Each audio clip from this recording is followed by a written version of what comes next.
అదే RTV app వార్తల్ని క్షణాల్లో చదివే అవకాశం ఉంటుంది. ఒక న్యూస్ పేపర్, ఒక టెలివిజన్ ఛానల్ మీ చేతుల్లో ఎప్పుడు ఉంటాయి. భారతదేశ అత్యున్నత న్యాయస్థానం సుప్రీంకోర్టు వారు మరి దేశంలో ఉన్న దేశవ్యాప్తంగా ఉన్న ఎస్సీల్ని ఎస్టీల్ని వర్గీకరిస్తూ మరి అనుకూలమైన తీర్పునిచ్చింది.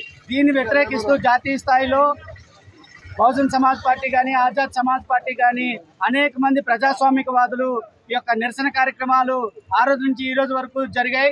అయితే జాతీయ స్థాయి నాయకుల పిలుపు మేరకు ఈ రోజు 21వ తారీఖు బుధవారం ఆగస్టు 21వ తారీఖున దేశవ్యాప్తంగా బంద్ నిర్వహించడం జరిగింది.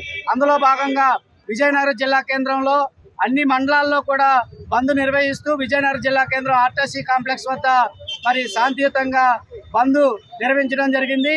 ఈ బంద్కి ప్రజలు, వాణిజ్య సంస్థలు, విద్యా సంస్థలు, వ్యాపార సంస్థలు అన్నీ కూడా సహకరించి స్వచ్ఛందంగా బంద్ నిర్వహించడం జరిగింది.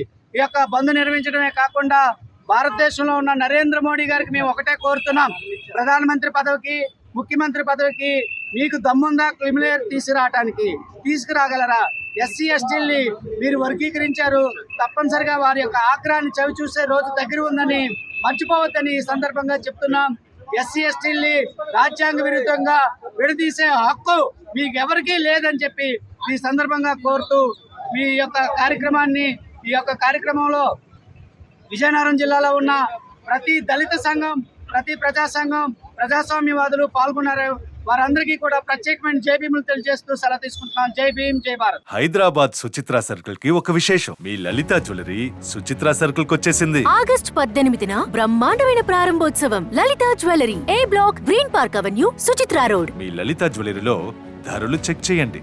డబ్బులు చాలా చాలా ఆదా చేస్తారు. డబ్బులు ఎవరికి ఊరికే రావు.